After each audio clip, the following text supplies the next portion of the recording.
Sakto lang ang asim mga guys. Tara kain mga guys.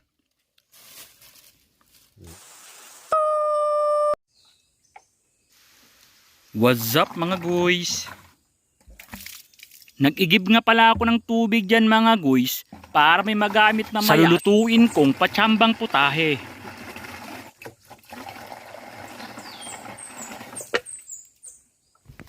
Mangunguha nga pala muna ako ng mga sangkap na aking ihahalo sa aking ilulutong ulam. Etong klase pala ng prutas ay tinatawag sa amin dito sa Samar na diis. Mamumulot nga pala ako ng mga nalaglag na bunga upang aking gawing natural na pampaasim sa aking lulutuing ulam.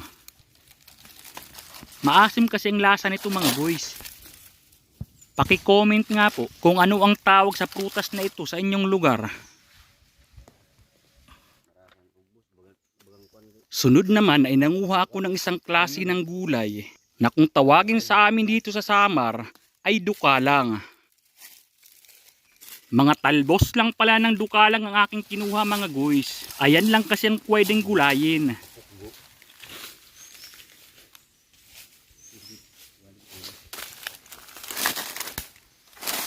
Yung ganito ba? Ito na palang aking mga nakuha. Dinala ko na nga agad to sa sapa upang mahugasan.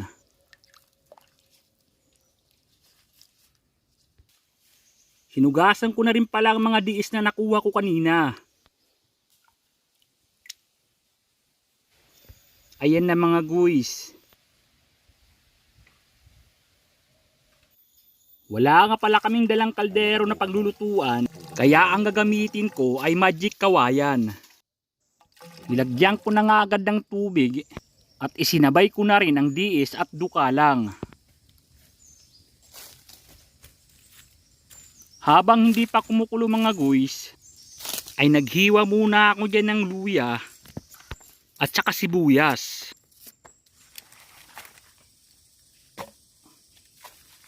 Nung malapit na nga kumulo ay inilagay ko na ang mga ito.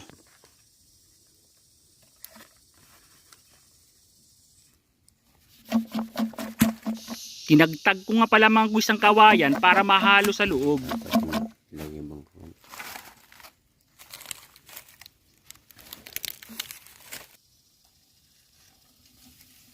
Maya-maya pa nga ay inilagay ko na ang pinakamahal na sangkap, ang sardinas.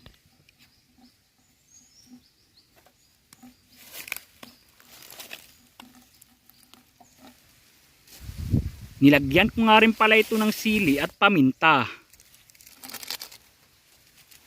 At syempre para mahalo ay kailangan tagtagin ulit.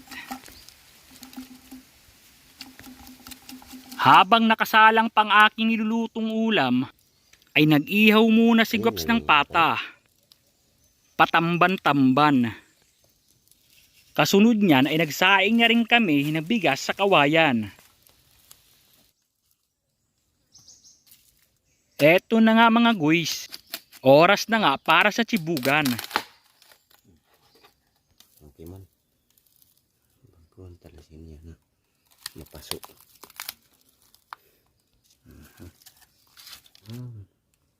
Muntik na malagla guys.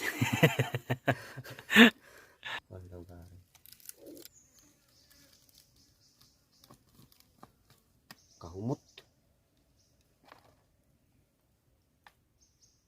Isinalin na nga rin pala namin ang niluto kong patsambang ulam.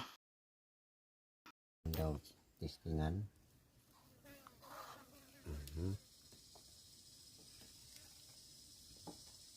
Maula kayo nga itong luwag din na sakto.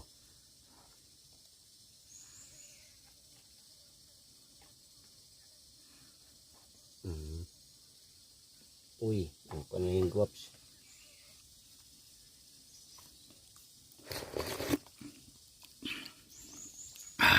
Sakto lang ang asim mga guys. Tara kain mga guys. Na. Ada mo. Kita. Ayos ah. Sila mabantad.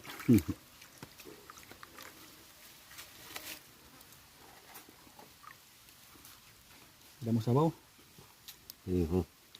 Kamera sa lagapon, no? Nasa ginigupon. Ay pa nagbahas kanina.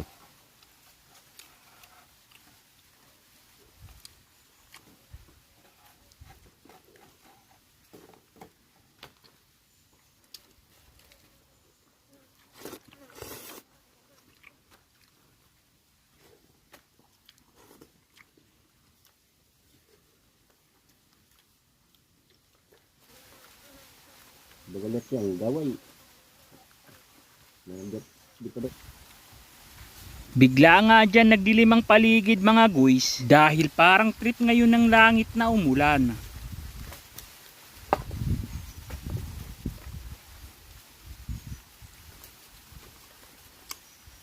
Kung sakaling naligaw sa iyo ang videong ito at nakaabot ka dito sa ika-6 na minuto, paki-comment naman po sa ibaba kung taga saan ka para malaman ko kung saang lupalop na lugar nakarating ang videong ito. Kung nakarating na nga ba ang videong ito sa Amerika o Biringan City.